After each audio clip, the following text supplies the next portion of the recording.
Game on, everybody! We are looking at North America today. We, the Pepicas, going up against Homer Stimson.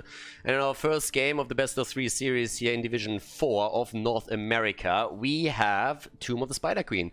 Division 4 in NA is pretty much the exact same thing as Division 7 in Europe. There are less teams that are playing in HeroesLounge in North America. So Division 4 is the lowest league that they have, the lowest division. So all the players here are between bronze and gold, just on average. But let's introduce the teams real quickly. We have Afrey on Cassia, Lacomite on ETC, Ride on Kelthas, Dualog on Rexa, and Jason on Stuko for the blue team. And on the right side in red, Cyan on Stitches, Velira on Jaina, Snorlax on Tyrande, Nihilus on Varian, and Elixir on Tracer, as we are heading into the first game of this series. And already quite a little bit of special things going on right here. We're having on level 1 4 Stitches, savor the flavor, baby! Someone is going to look at those regeneration points. Kelthas also on the map. We're having a pretty normal setup outside of that, I would say, with 2 damage dealers for the blue team. We look over to the right side though, and we have an actually really interesting combo, because we're actually looking at an old school style where you are trying to get a stun after a Stitches hook with Tyrande, and then drop the Jaina damage in there. So there's definitely quite a little bit of thought that went into this little setup that they were going for. The problem is that Varian here gets executed really quickly, and he's the first victim in the game. But yeah, with this said, this is again like a bit of a low-level setup that we're seeing here. And after we've done so many Division 7 games in the European scene, I thought it was time to also look across the pond and see what's happening in the lowest division of HeroesLounge in the North American region. So we're gonna have a little bit of a look what the boys are doing here. And already the bomb are missing. That's exactly what we expect here. I'm gonna call this from here on out, by the way, Division 7. By now, for me, that's just a synonym. Another word for the lowest league that we're having in the league here. Sometimes English is a pretty difficult language. But yeah, with that now, we're having on level 1, Seraph's Hymn. And that's actually something that we've seen a couple of times now in the European scene too. Not really the biggest fan, to be honest. There comes the hook, and Keltha still fighting away right here. Stitches goes down, and we have Jaina at this point just riding along on the shark. And trying to get also the... Ooh, nice dodge on Misha. Look at that. The bear a little bit over eager here. Level 4 is in, and obviously with level 4, the big question is going to be what we'll have from good old Varian. What are we going to get from him here? At this point, we're having still lines more on level 1. At level 4, we're actually getting the crowd server here. Okay, I haven't seen that talent in a hot minute. But yeah, an interesting touch for sure. And when it comes to talents, also a little bit out of the norm, the mana tap here for Kelthas. I mean, normally it's the increased range that we're seeing on his gravity lapse, but not so in this game. And with level 4 now in, that would be a perfect opportunity for taunt. And it is taunt! Oh, that makes me happy. Yep, Europe can definitely learn a little bit from that in Division 7. Jaina, on the other hand, gets killed, but not before spreading the love over to Snorlax on Tyrande. But I'm so happy that with this setup you're actually seeing Taunt, because Taunt is obviously fantastic here, since you can now get another Taunt in, another CC, to make sure that Jaina and Tyrande are gonna get the damage and the additional stuns and CCs out. So absolutely awesome here. It's a little bit weird still to see that we're having Fingers of Frost taken and the Arcane Intellect. I mean, normally it's one or the other, and then you're going into a bit of a Frost Shard setup here. Rider with another Gravity Lapse. Also, Flame Strike is starting to hit here, as we have the Power Slide not connecting with anything. Both teams are obviously looking for combos, especially since ETC is usually followed up by a quick Stukov Silence. I gotta say that from a... Ooh, that's a nice slide here. Oh, and the damage again spreading as Kelthas is going for the Living Bombs. But as I was about to say, I really like the fact that we're currently having, at least on the theory crafting department, the team is giving a lot of thought to their compositions here. Jaina is a little bit far out and is currently frontlining hard, which doesn't really work out too well for her. With 3 kills against 0, the Pepicas are doing incredibly well in the early stages. And still the slide coming through. There's the silence and potential kill against Jaina, just as she dodges a lot of the damage. Then again, you have Tracer still having a lot of trouble connecting these bombs. 0 for 3 right now from what we've observed here. In terms of the level 7 talents, we're having now the focus again into the Flame Strike, going straight into the Burning Flesh for Kalthas. The blue team has taken a slight lead in experience, which is working out quite nicely for them. But with that, we have the blue Web Weavers coming through. Nice hook against ETC. There's the stun. Where's the damage when you need it? And there we have it, but it's a little bit too late. And Tracer can't get the kill here. Was looking for the parting gift, but wasn't able to connect anything. Didn't have the ult ready yet either. Cannibalize now in. 7 stacks on the level 1. Jaina actually going into the ice flows here. So definitely a bit of an alternative setup that we're currently seeing for her. No focus into the frost bolts at all. Here comes the slide again against Tracer, and Elixir needs to be a bit careful. Cavalry might be here, but the question is, what can the cavalry actually accomplish? And so far, that hasn't really been a whole lot. There's another hook on the other hand. Kalthas in a bit of trouble and also nearly out of mana. Still working on his quest talent on level 1. Same goes for Rexa, who has, by the way, gone into the Hunter-Gatherer. Also a little bit of a different setup that we're seeing currently for Tyrande. No Khaldor's resistance on level 7, which is pretty much the norm now that Celestial Attunement has been pushed over to the level 16 talent. Instead, we're seeing the Huntress Fury taken here. Okay, trying to get a little bit more damage in with the True Shot Aura on level 4. Bottom of the map, still a bit of a charge. Oh, you need to be careful, dude.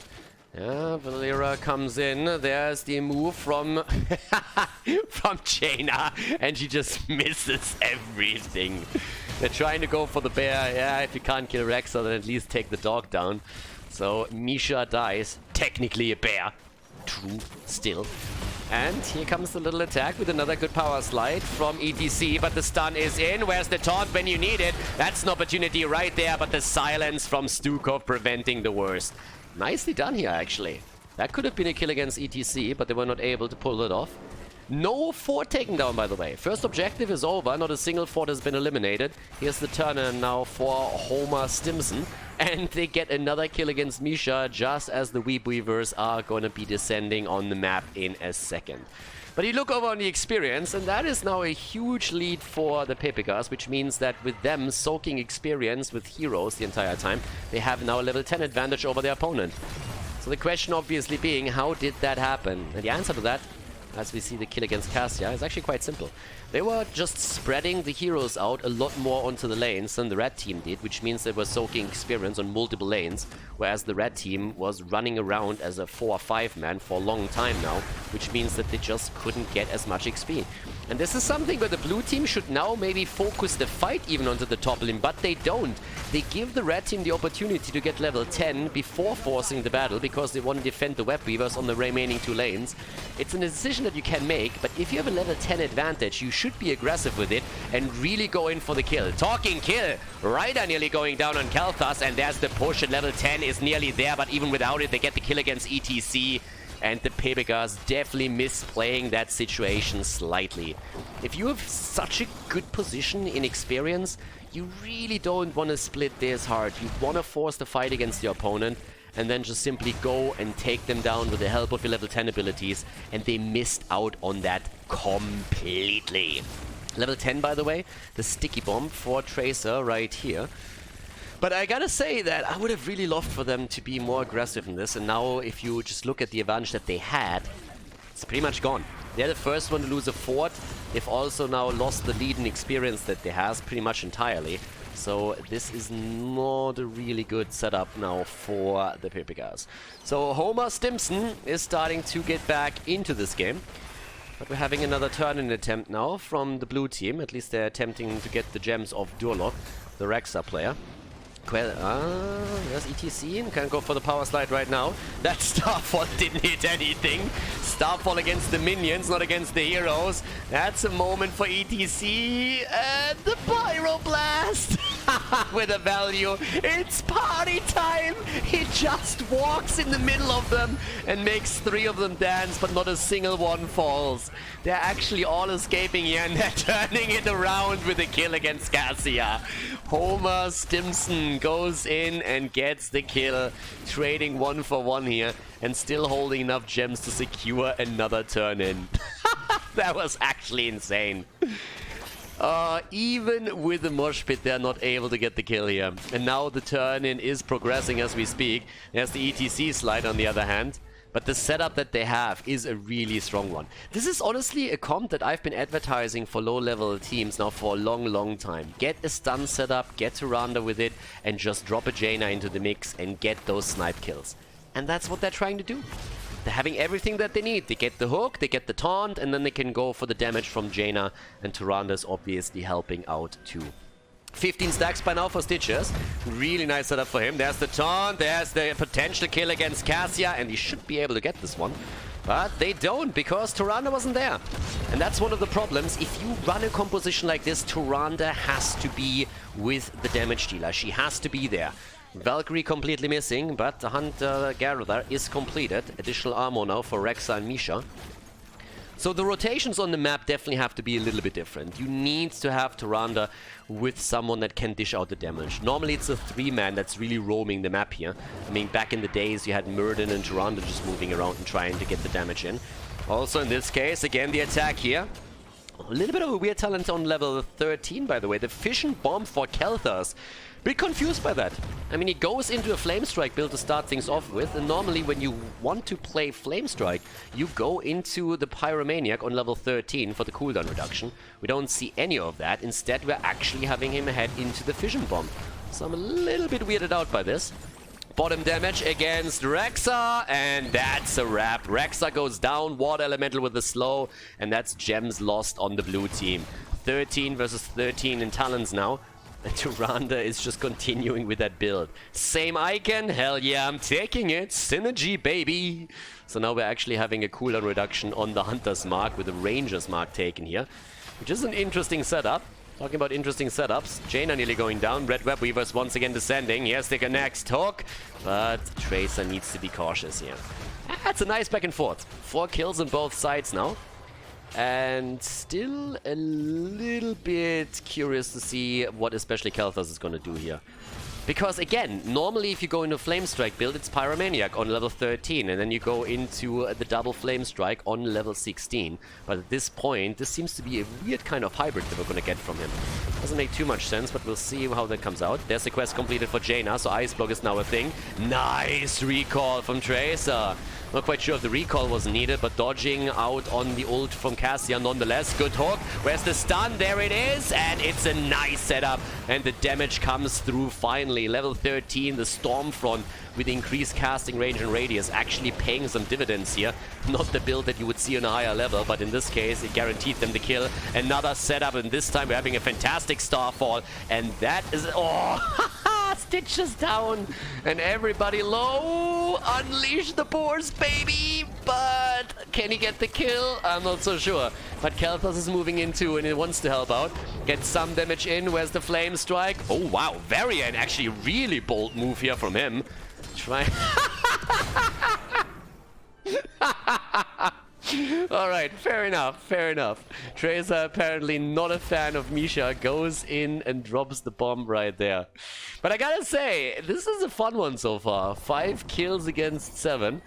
15 versus 15, so a very, very close setup on in the first game of this best of 3 series. But the red team, I mean, they are doing fantastic here so far. They've been taking out every single fort, they've been starting to push onto the keeps, they have a lead in kills now. So this is a pretty good setup for them, but the game isn't over yet by any means. The Pepegars have not lost a single keep yet, so they're still in the running for this. And they hold a fair amount of gems. They still got 51. That's an easy turn-in if they don't lose more heroes, and they have the level 16 talent. And oh my god, he goes into Ignite. Very, very weird build here for Kelthas. Should definitely make a choice at the beginning of the game if he wants to play a Living Bomb build or if he wants to go into a Flame Strike build. So this setup is... yeah, it's out there, but it is not really what you're usually looking for.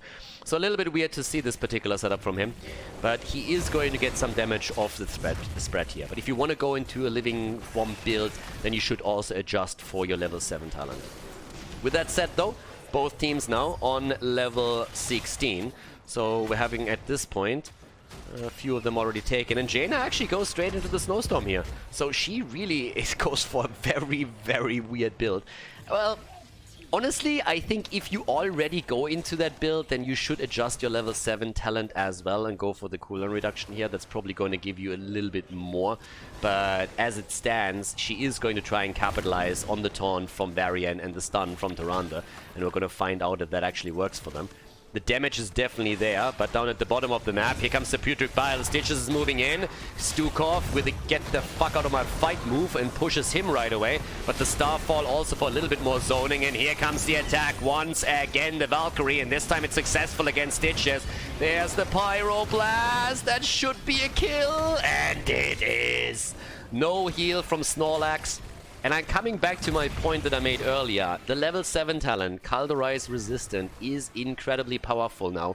And you should always go for it now that Blizzard moved Celestial Attunement onto level 16. Which, by the way, has actually been taken here by Tyrande.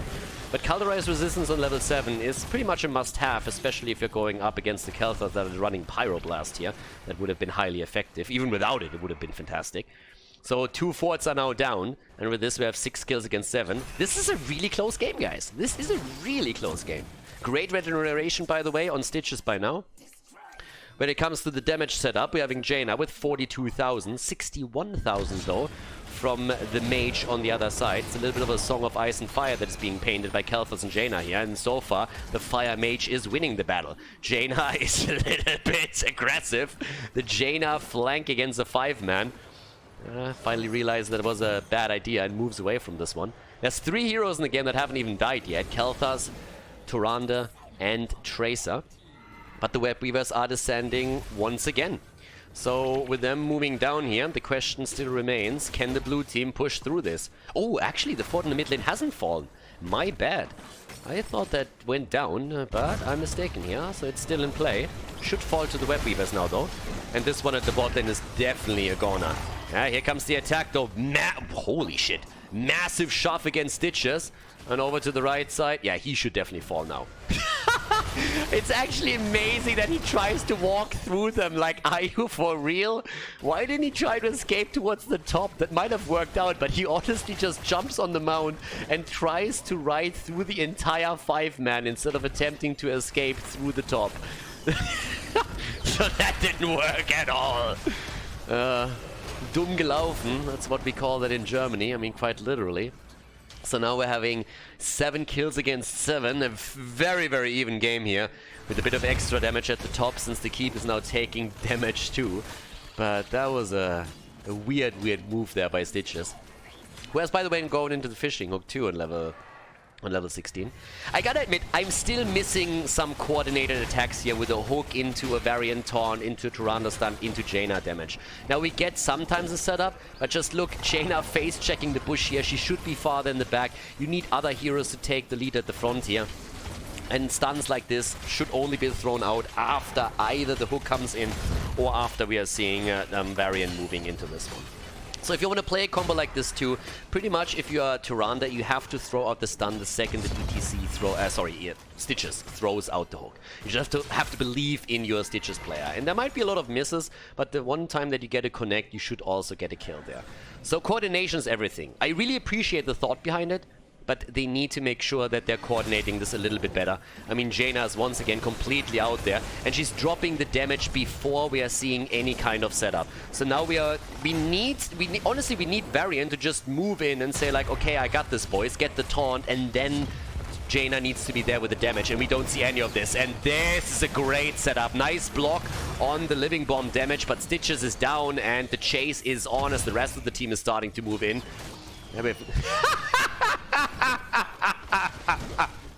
The fat finger on the mosh pit is absolutely beautiful. Lockemite, I mean, that was the happy dance. He was just like, guys, I didn't die, party time. And he starts dancing. Oh, that one was a work of art. That one was an absolute work of art right there.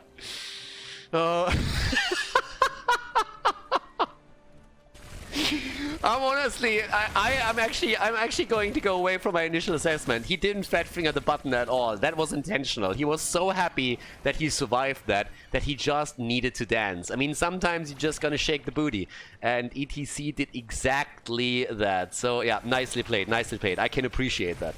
So yeah, kudos to him. Now we're having the second helping for Stitches on level 20. In addition to that, we're now also having the Master of Flames. Now again, coming back to my original point, level 7 talent needs to be adjusted by Kelthas if he wants to play that. Now the team is going straight in for the boss, and it doesn't really seem like the Paper Guys have any idea what's headed their way. Well, actually by now they kind of know. Again, we're having Jaina in a little bit of a weird position. Stitches should actually be here, or Varian. One of them has to hold that point for a little bit longer. But there comes the boss. The silence is a little bit too late. Boss is in. Here come the boars. They're getting unleashed already. And I don't know why they keep taunting Misha. I like that they're killing Misha, but why not actually focus that effort onto Rexa when you have a free shot at him? The spread is nearly there. But I gotta admit that they're currently doing quite well. No get stuff, by the way. Composition B. Oh my god! Kelthas is down for the first time. And I don't even know what the talent does. I've never seen this before. Okay, drops another one at their feet. Fair enough. That's why we see the double. But not taking get stuff is a bit of a weird one. That's the setup that I want to see. Look at this. And where's the damage from Jaina? It's not there. Ah! That was a guaranteed kill. Both of the stuns connect, but then Jaina doesn't have the damage ready. That happens when you YOLO out your cooldowns whenever they are ready for you. Another attempted setup without anybody pushing in, but they get the keep. And guys, this is looking great for them. Cassia down. Just look at this. 10 kills against 8. And now they go for the core. ETC has the mosh pick back up. Could try and go for it. He needs to go for it. He honestly needs to slide. Not in the boss, dude. No! Gets cancelled by the boss. He gets the massive mosh pit, but it doesn't help him. ETC down, the core slowly falling, and even with Stukov pushing them away, this doesn't look good for the team in blue. No, no, no. Homer Stimson is going in, wants the kill here. Tracer gets hit hard, but it doesn't matter. The kill doesn't help them. This is game. Homer Stimson takes victory on map number 1, Tomb of the Spider Queen.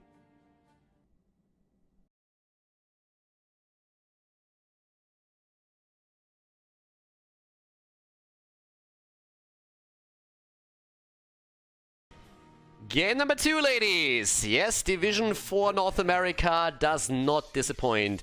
League might be synonymous to the Division 7 matches that we have in Europe, but you can see the level of play is roughly the same. So Sky Temple is the second map, and on the left side, a Freya on Oriel, Locomite on Arthur's, right on the Zebra. Duolock on Reyna, and Jason on Dehaka. Cyan for Homer Stimson as they are in the lead is playing ETC. We have Vilira on Keltha, Snorlax on Anduin, Nihilius on Vala, and Elixia on Sonya. So yeah, spin to win, baby. Sonya is in... Oh, ho, ho, ho. We're starting with Convection. All right, guys. Convection is in play. This is going to get exciting. Oh, my God. We have so many things to talk about already, and this is only level 1. Uh-oh. The brawl already. Oh, they want to go for the vision, baby. Got a brawl. 5 versus 5 right off the bat. We are starting to go for it. We have a Toad build with a Pandemic for Nazebo. That's actually something you see a lot in ARAMs. It's not necessarily the best build when we're talking about a normal game, but the one thing that it does is it really, really helps you with wave clear and to take down structures. That's where Toads actually excel. So if they're trust attempting to push, that's definitely a nice tool for them.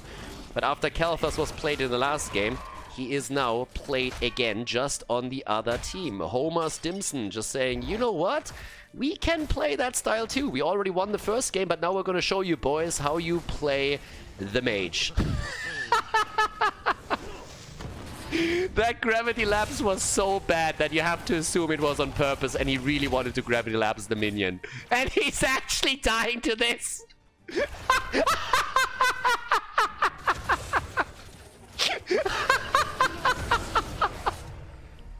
What was that?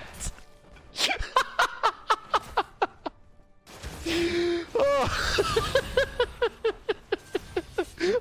sorry, but like, what? Like, he runs after him and he's like, now I'm gonna hide. He's never gonna see it coming. Oh, this is gold. I mean, literally and figuratively. This is brilliant. Absolutely brilliant. Now, Khaldor survived that little ordeal. We have 3 stacks now on the convection. He gets another one. Lands the gravity lapse, actually. I'm impressed. Yeah, but he can be pretty happy that he didn't die in that last attempt. Oh, boy. Down to the bottom of the map, now we have our setup, and oh, look at that, Vala with a bit of a different build. Now, again, this is something that I have talked about in the past. I really think it's the wrong way to go for this map in particular, but this style actually can work. Now, let me explain this real quickly. Traditionally, maps that you want to play an arrow build on are usually maps where you are guaranteed that all of the fights are happening outside of the minion waves. I don't really think that this map necessarily fits the bill, since we're having obviously a lot of pushes maybe with the boss and on lane. But the objective itself is actually spawning outside of the lane. So Vala is going to get a lot of connects with the arrow. Now, a lot of people look at this now saying immediately like, well, if you go for an arrow build, you need your level 1. But Monster Hunter only helps you against the camps, against objectives like the Immortal, and also, well, against the boss, for example. So, if you want to go into a build where you do a lot of damage, you can actually still go into Hot Pursuit here, which gives you still the movement speed increase and also helps you a lot with your mana management. So, this is actually a bit of a hybrid build that we've seen previously. It doesn't really happen all that often, but it's being played there too. Personally, I think for this particular setup, it would have been better to go into a multi-shot hybrid with Hot Pursuit on level 1, but this can actually work, and it's not necessarily a horrible choice, since I'm pretty sure a couple of people will think this is just disaster, but it's actually something they can definitely play. Nazeebo goes down, so yep, he's dead, and it looks like Dualok might also have to kiss his life goodbye. The connects are there, and there's the kill. Penetrating round comes in a little bit too late. Then again, we're having Dehaka currently on the top, trying to help out there too. Now, Dehaka should have actually been at the bottom at the beginning of all of this, but he still gets the entire shots through and is also helping to secure the experience on the top lane. In the meantime, the middle is completely under the control of Homer Stimson, so they're doing pretty well with that too. And down to the bottom of the map, Sonya is currently starting to push this out as well. The one thing where Monster Hunter on this map would have been nice is when you're trying to take the boss later on, but if you're just focusing on team fights, this build can work out for you. But as I said, going into a multi-shot build would have probably been a better choice here, since it also helps you a lot with the wave clear, and later on you can control your opponent's movement quite nicely with Frost Shot if you don't go into the Manticore setup. But again, if you want to play an arrow build, then this is definitely a legit hybrid version of the setup. Sun King's Fury, I don't understand what the Khaldor players in North America are doing. I honestly don't. In the previous game, we had a player that focused heavily on the Living Bomb build, but then picked on level 7, well, Flame Strike. Now we're having someone that specs into Flame Strike, even with a Convection on level 1, and then on level 7 he decides that he wants to play Living Bomb. Like, I honestly don't know what's happening here. If you already go into a Flame Strike setup, then for the love of God, pick the Flame Strike talent. If you want to play Living Bomb, then Convection doesn't do anything for you. I mean, you can make the argument that Convection is a shit talent to be taken anyways, and I would 100% agree with that. You should never pick Convection outside of meme games in Quick Match and maybe ARAMs. But if you decide to go that way for whatever reason, then at least stick with the choice and play it through, which we're definitely not seeing for him here. Vala then again continues the arrow build with the repeating arrow. Up to the top, we're still having Dehaka here, which is actually really important right now. Missing the drag. Dehaka needs to be top side. Yeah, you got a spread there. And now we're having a weird setup where a lot of heroes are all of a sudden at the top of the map, while the objective has already been announced bot lane and is going to spawn there soon. So ETC doesn't have level 10, so there's no stage dive, and they're just pushing this even more. But this means that the bottom of the map is more or less going over to the blue team without even a fight. Actually, now that I think about it, it's a 2 versus 2. Nazeebo has taken the camp towards the top. Going into the Toads of Hugeness is going to help him a little bit too. Again, great for just pushing out lanes, for getting the siege damage in and raising down structures. But this is where Dehaka now needs to get the additional wave. I actually think he used that a little bit too early. Needs to take the wave down here. No. Well, okay, Vision, fair enough. Goes for the vision first. Blue team has to be careful. Dehaka isn't with them, so they need to be cautious, but they had the vision in the mid lane of the opponent, so they hold on to this. Dehaka can push this, and this is literally his job. Push the lane, and when the fight at the bot lane starts, then you can burrow in and go straight in for the global. And that's what he should do right now. I mean, they're already cornered. Here comes the level 10 on both sides. Whoa! And the kill attempt against the backline. ETC gets protected by Anduin, and Ryder gets cancelled on the Ravenous Spirit as Dehaka says, like, fuck my team, and still stays at the top lane to get the fort a little bit more. Oriel down, ETC dies too, Reyna is eliminated, Vala dies. They are winning this. It's a 4 versus 5, and they are actually taking the win. There's the big save from Anduin once again. 9 stacks by now from Khaldor. It's actually incredible that he can get more so far. But they're winning the objective, and Dehaka is sitting topside. And is just saying, like, I'm gonna go for it right now. Dehaka is just saying, keep him busy, boys. I got this. And to be fair, he kind of does. I'm still blown away that we're seeing Leap from Sonya. By now, Dehaka is on the run, drops the essence, gets the isolation in. Burrows again. Just trying. They can't see me. And moves away.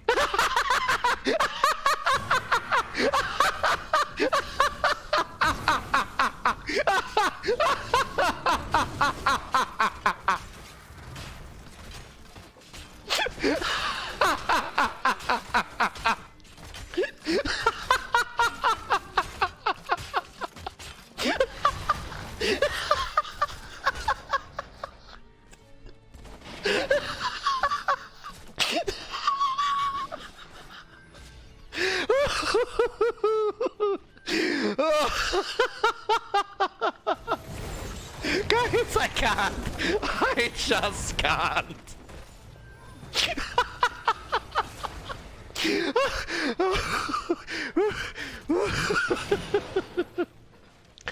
Okay.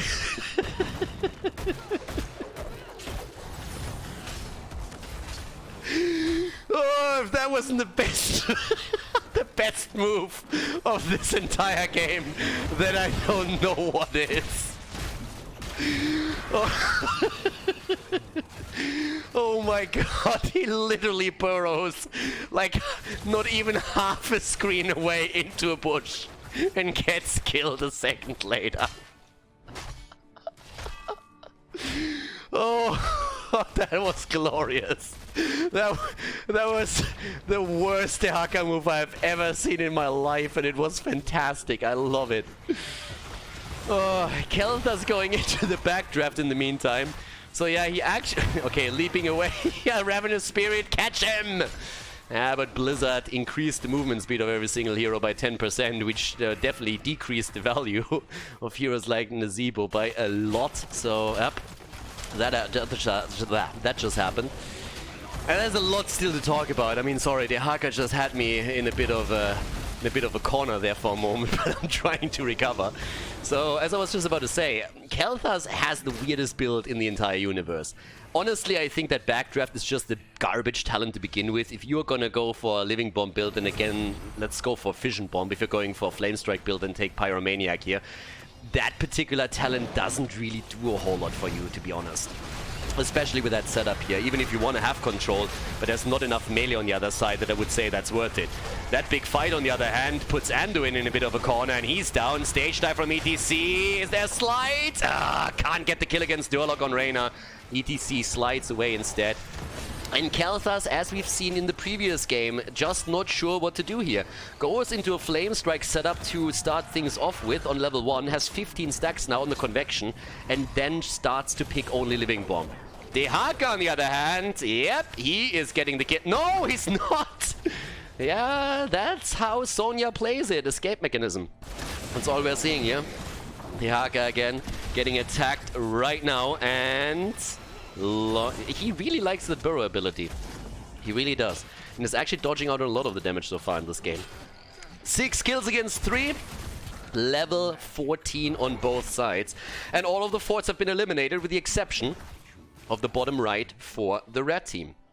Damage output right now, 21,000 for Nazebo. We're actually seeing 25,000 for Vala and for also Khaldor. Kelthor's obviously still working on his...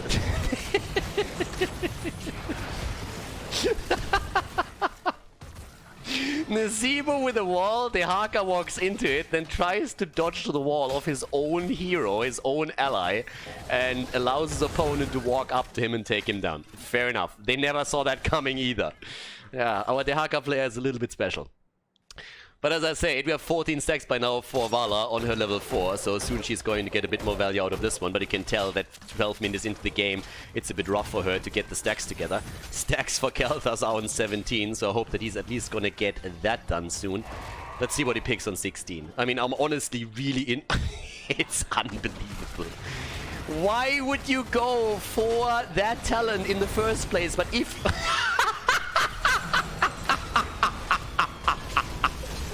ETC, so he lost his stacks! He lost the stacks too! What is happening here?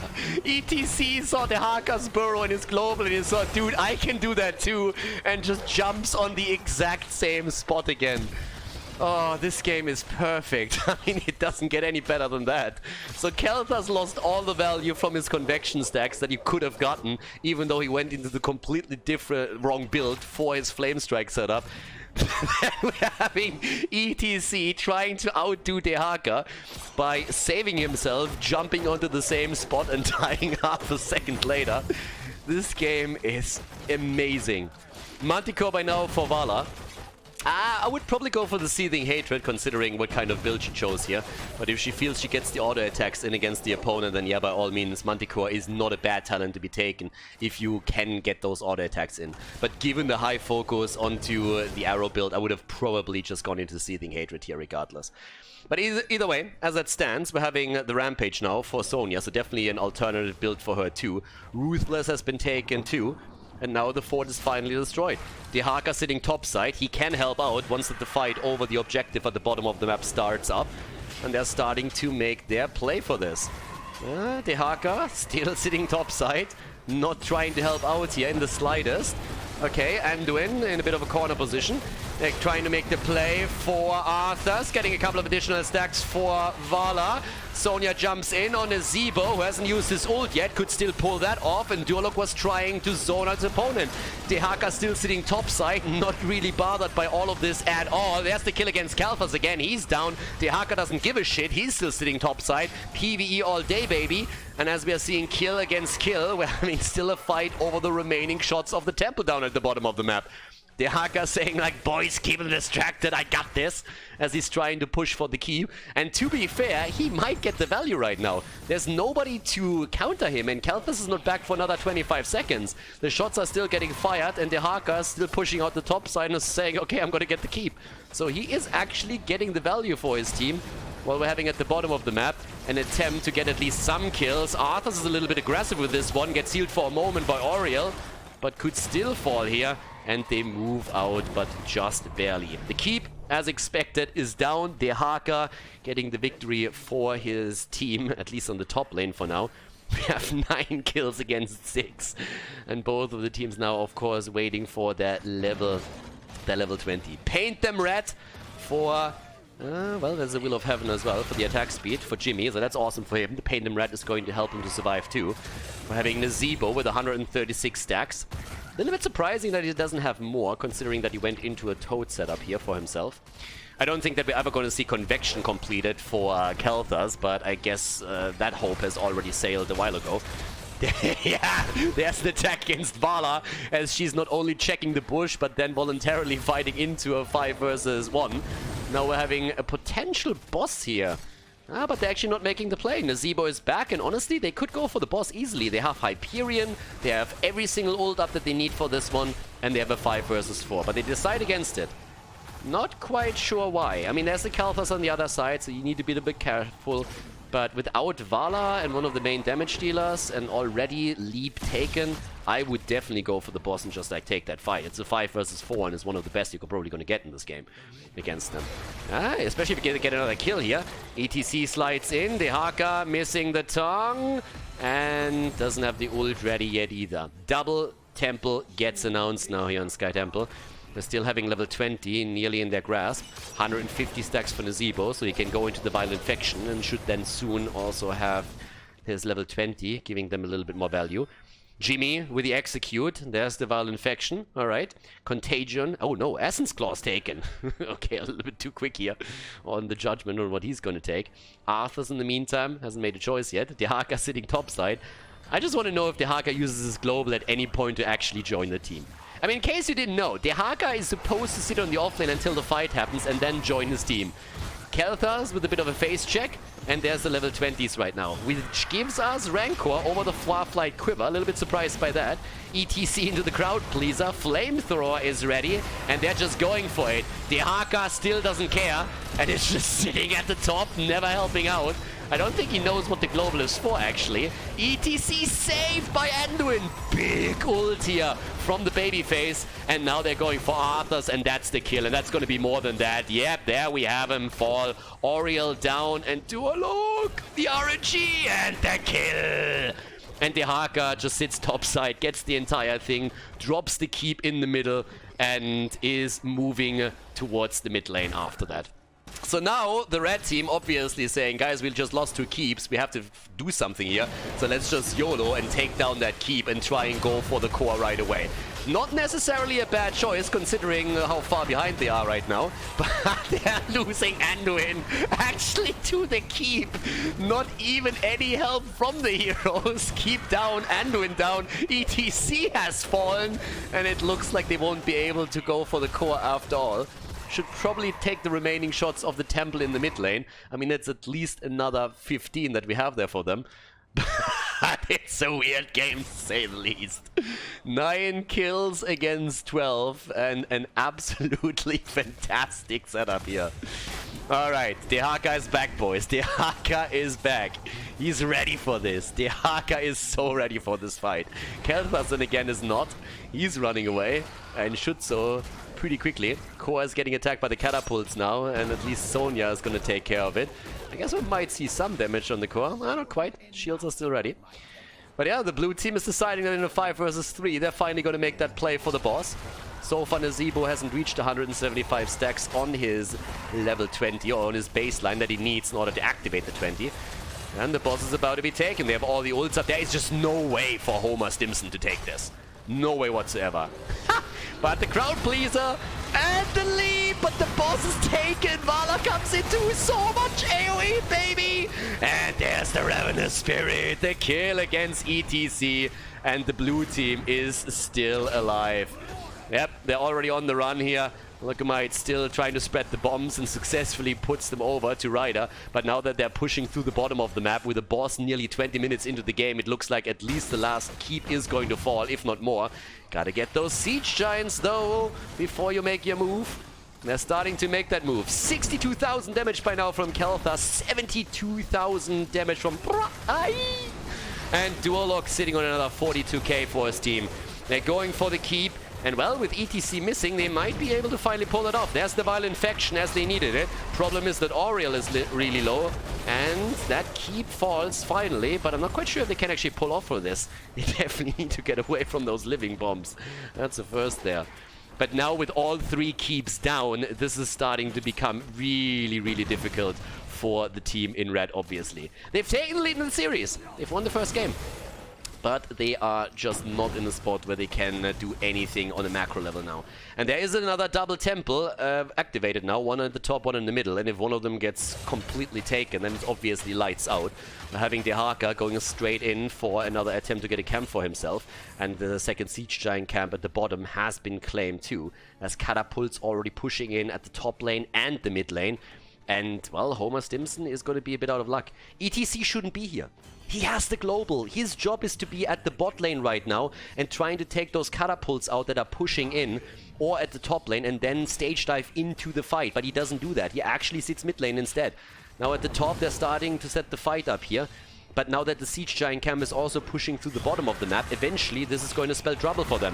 The tongue is missing from Dehaka. Isolation is missing too. There's the stage dive. Don't think that was needed here, but they're making the play into it, and the immediate attack from Vala behind it. Ravenous Spirit, but a great ult again from Anduin as he's dodging out on all of the damage for the team. Here's the leap. Egg is already being used by Oriel, and ETC dies. But the damage is spreading from Kel'Thas, and he gets the kill. He gets his quest completed too. They have Dehaka and Arthas both down, but the core is falling, ladies. Double catapult on it down here too. That's when stage dive was needed, and the core is falling quickly. It's Winyan time, baby. They're trying to hold it, but the temple is gonna finish the job, and this is game. We are heading into game number 3 in an amazing series here in the lowest division of HeroesLounge North America.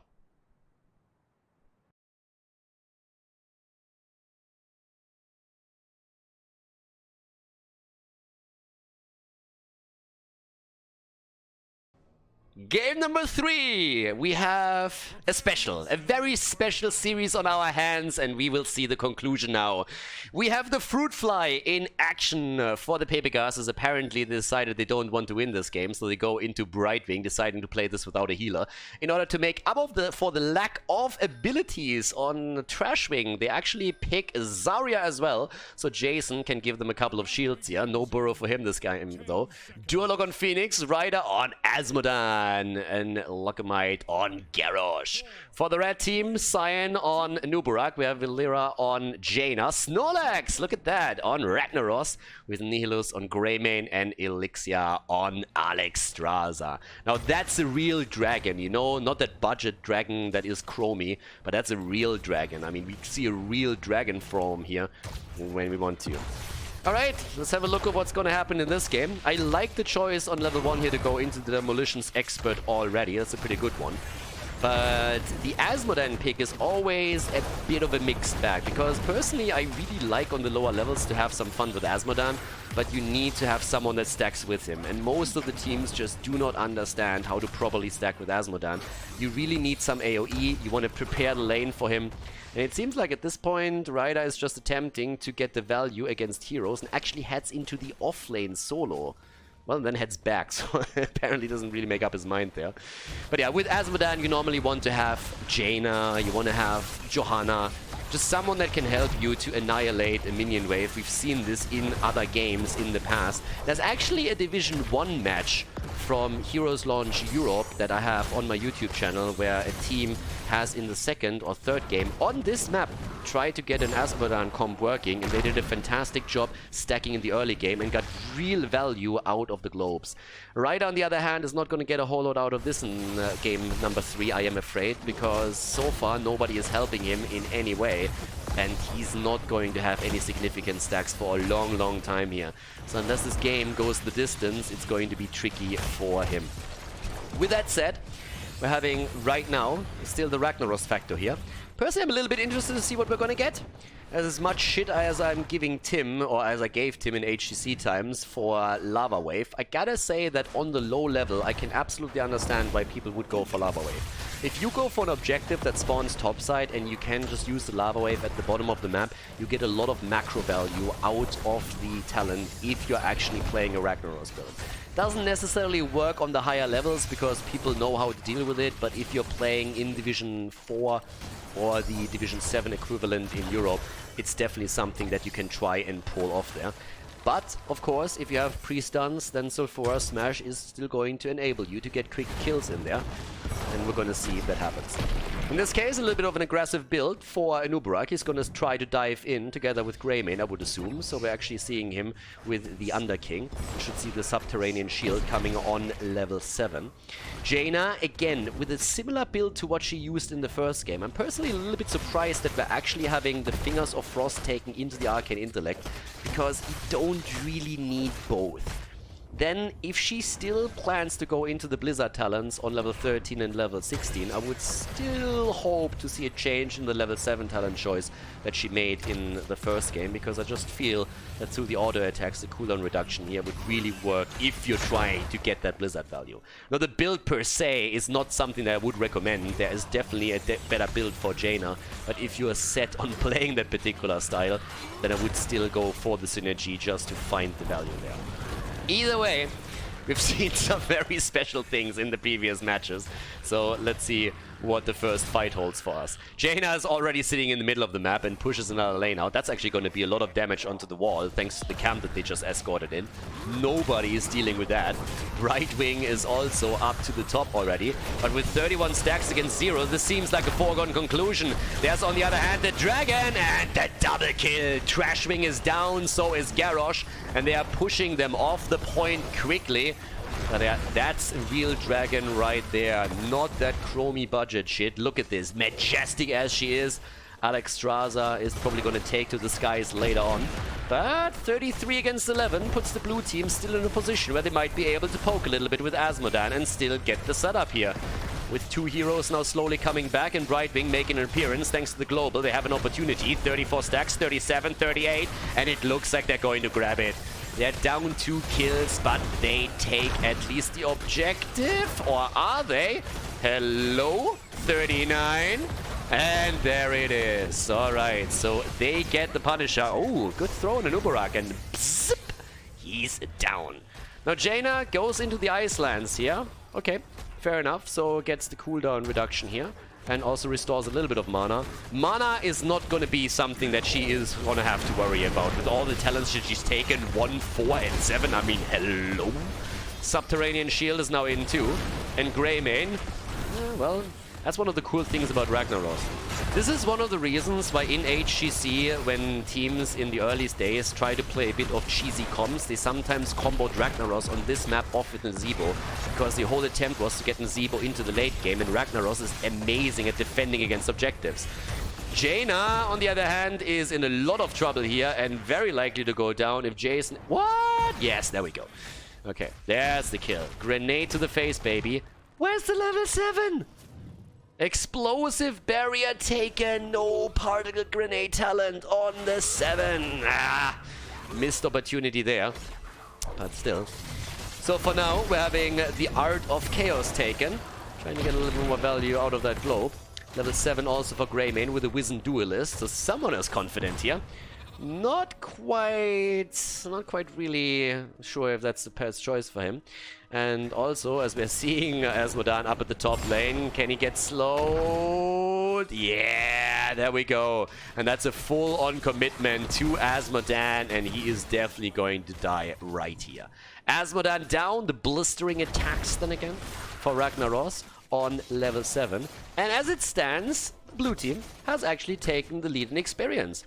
Brightwing is currently sitting in the mid lane, and this is one of the things that the blue team did very well in the first game too. Well, maybe not very well, but better than the red team. They split out a lot more aggressively against the lanes. Yeah, it looks like Ragnaros was a little bit too close to the flame here and got thrown over by Garrosh straight into the fort.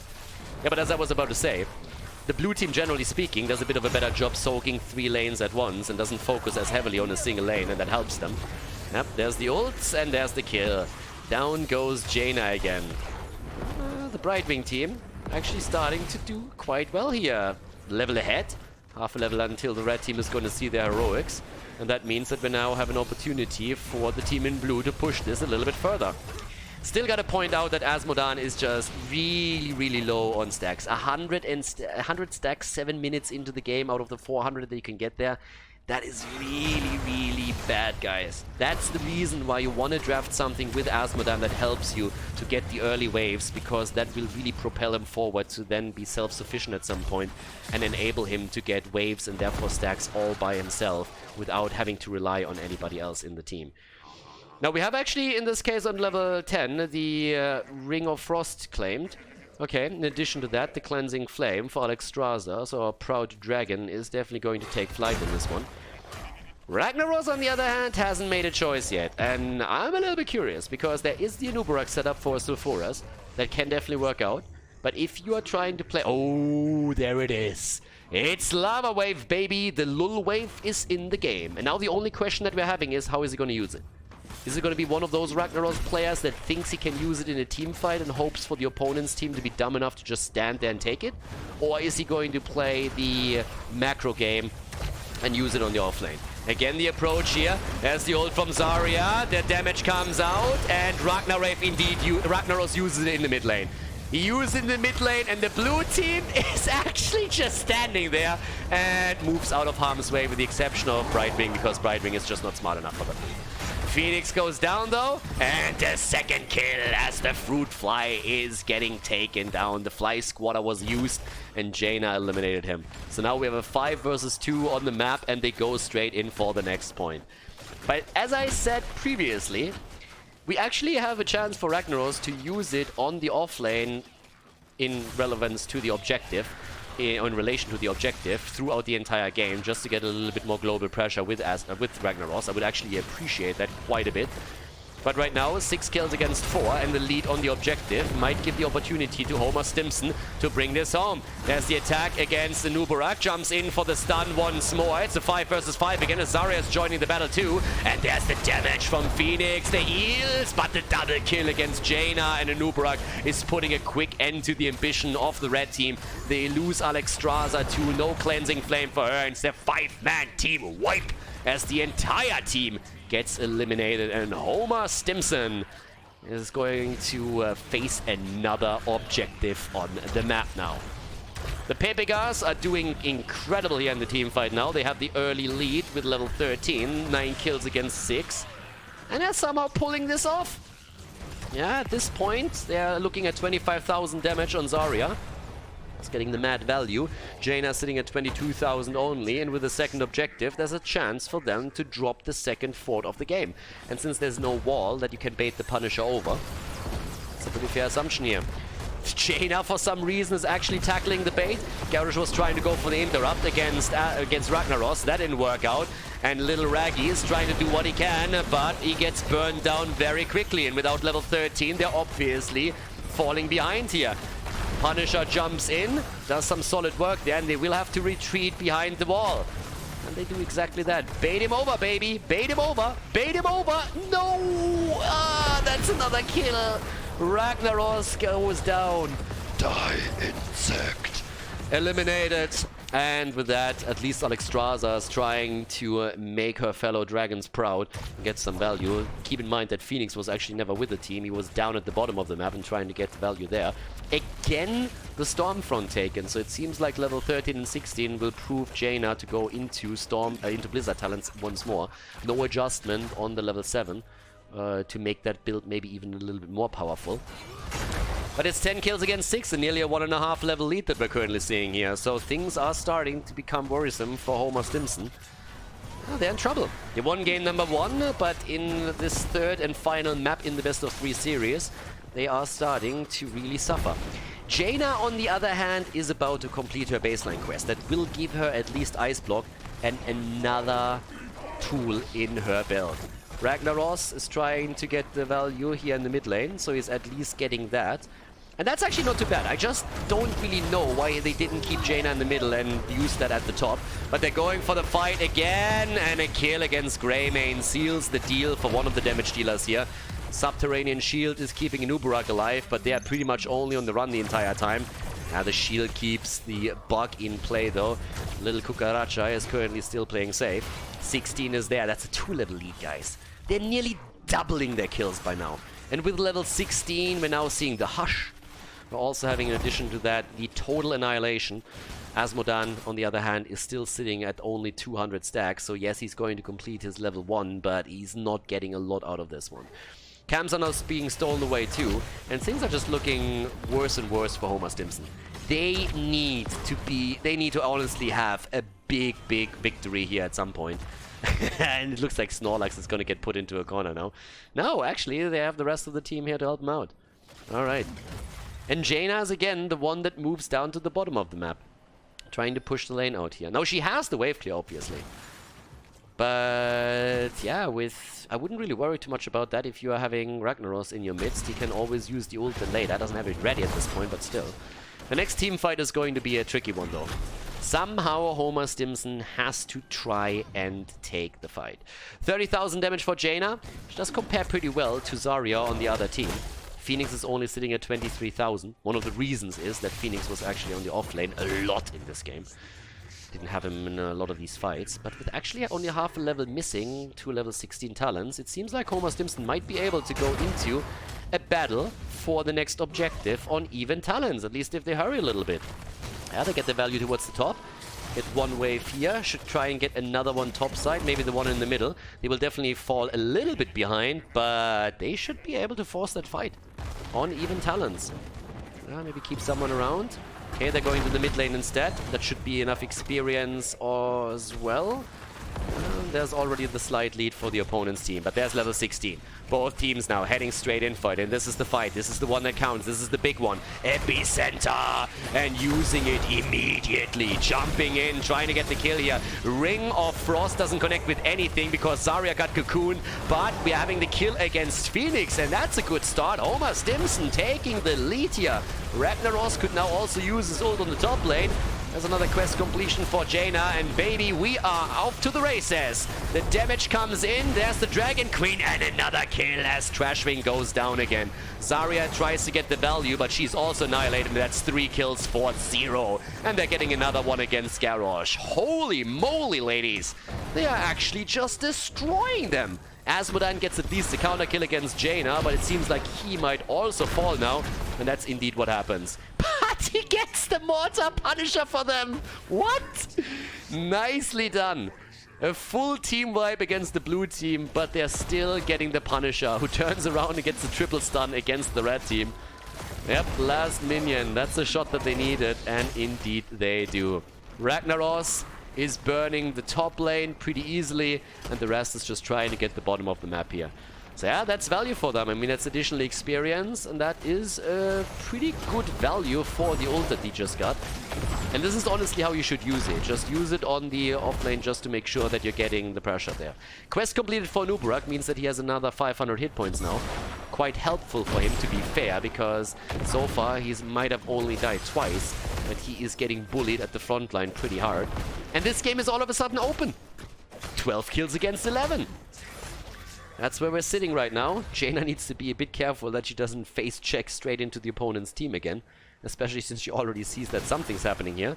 Alright, there's the Stormfront, gets the additional value, and is able to give the team another camp.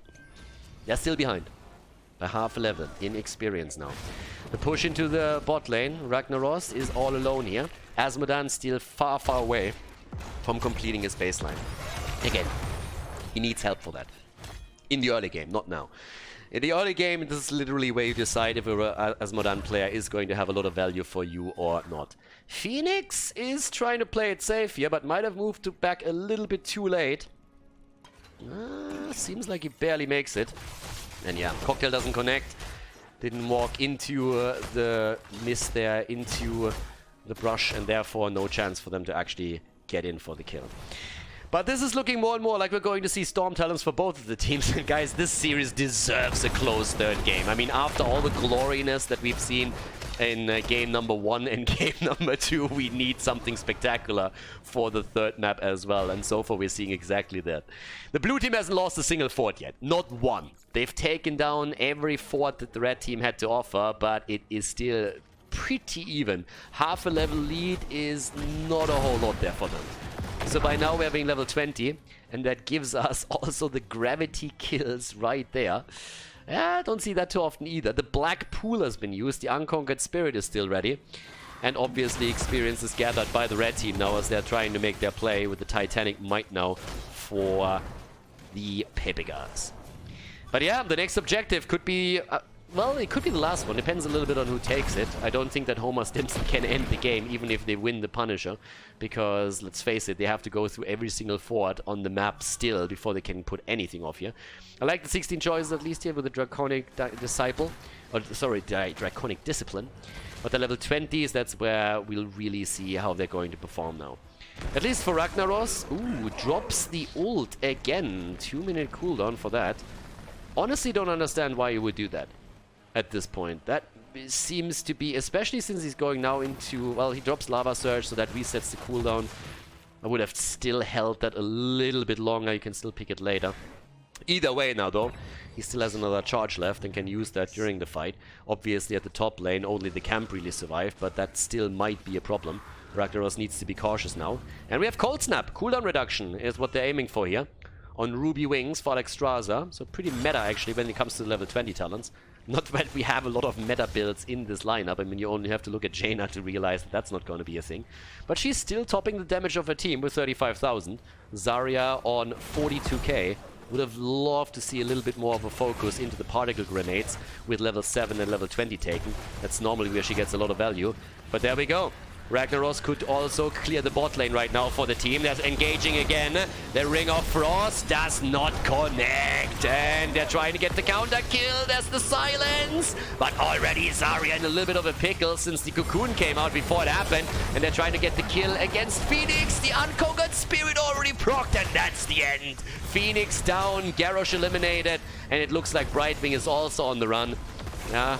There's the ice block as Jaina is trying to dodge out on the damage, but it feels like this time we're going to finally see an objective in the hands of Homer Stimson. They're going for it, and not even Ragnaros is going to be able to do anything about it. He's sitting on 320 stacks now. There's comes another hit, but it's just definitely not enough. 30 stacks against 18. By now the bot lane is also getting burned to cinder, as we're having a quick move here. Going to Ashes. Burning all of that down as the Arcane Punisher is now moving through the middle. 39,000 damage for Jaina, 36,000 for Greymane and for Ragnaros. And they're moving through the middle like hot butter through cheese. I mean, at this point, the fort is obviously a goner. The only question that remains is, can they maybe even go for the keep? A little bit of a weird Brightwing move that we just saw there. But then again, the pick in and of itself was already strange. That Ring of Fail didn't connect with anything. But the Punisher makes up for it. And they go for Brightwing. And they get Brightwing. Brightwing down. Another ult from Zarya. But can they get the kill? Yes! And there's another charge of Ragnaros. Gets a little bit of value, but by far not enough to really justify the position of that last lava wave. The keep is down on. They're trying to go for the core 2, but Anubarak is down. The salvo comes in. Ragnaros with his trade, and they're trying to burn it down. The Molten Core gives them a bit of value, but it's not enough to go for the core. Yeah, it's not going to happen, guys.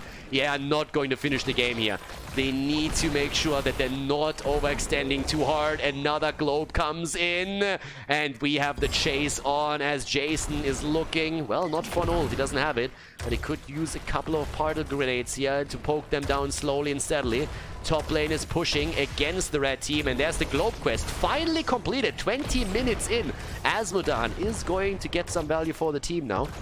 In terms of damage, he is just huge in terms of the stats. 64,000 for him. Just imagine how high up he could be in damage if they would have stacked properly at the beginning of the game. But as it stands, 14 kills on both sides. 14 kills against 14 kills and level 22 for both teams. Yeah, guys, it's a close one.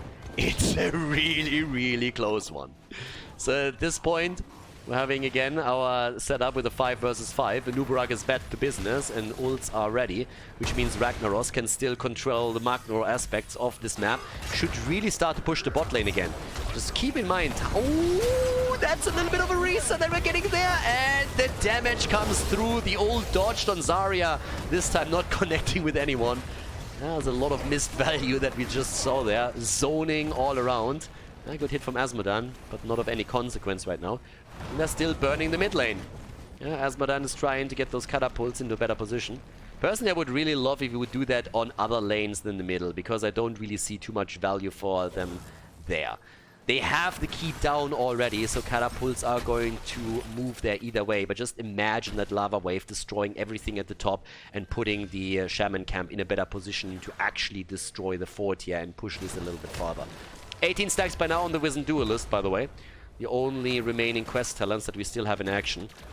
And the next shrine is going to be announced at the bot lane, which even cries more for Asmodan using his lava wave at the top. And he should still do that once the cooldown is ready. They're moving in the middle to push the camp through. and get some value there too. But they should still stick around at the bottom of the map a little bit longer. Asmodan is sitting topside, and he helped to take the Shamans down without any problem whatsoever. Could drop another wave as well, and should honestly do that. But Phoenix, someone's in trouble. And yep, he has been spotted too, and the chase is on. Might be able to get away here. Oh, now, look at that. Not face-checking the bush, actually using the Frostbolt here. I'm impressed. Even a Zarya ult that gets sacrificed as they're trying to go for the play, but can't make it happen. Lava wave at the top lane now. Nicely done. They go for Asmodan, though. Homer Stimson, back to business. And yep, there's a cocoon right there. Not sure if that one was needed, but it's out there either way. There's a little bit of pressure towards the top, but I think this is not going to hold on for all. I honestly don't know why he goes up there. Like, this is going to take him down either way, dude. Like, you don't need to be there. You should help out your team. You already have your lava wave that you can use topside, and you already did, so the minion waves are going to take care of that, believe me. That keep is not going to fall. Then again, on the other hand, you might be needed down here, and could even use your trade. Greymane, and the connect with the Ring of Frost. And there goes Garrosh. Garrosh down. Nice ice block to dodge the salvo damage from Phoenix as they are moving in again. Jason is about to fall and he dies. Zarya is down and Phoenix might fall too. Unconquered Spirit has already been triggered and there's the kill against him. 3 down, make it 4, and that is going to be game if they push mid lane. Don't go for the objective, please, just don't. No, Greymane, no. You need to be at the core. And unbelievable, they actually make the call. They go for the mid lane, triple catapult is pushing in, and it looks like Homer... Yeah, by all means, go for it. Homer Stimson is taking the best of 3 series against the Pepe Garcia in Division 4, aka Division 7 of North America. What a series. Pretty amazing, and yeah, I'm glad we jumped into this match. GG, and well played.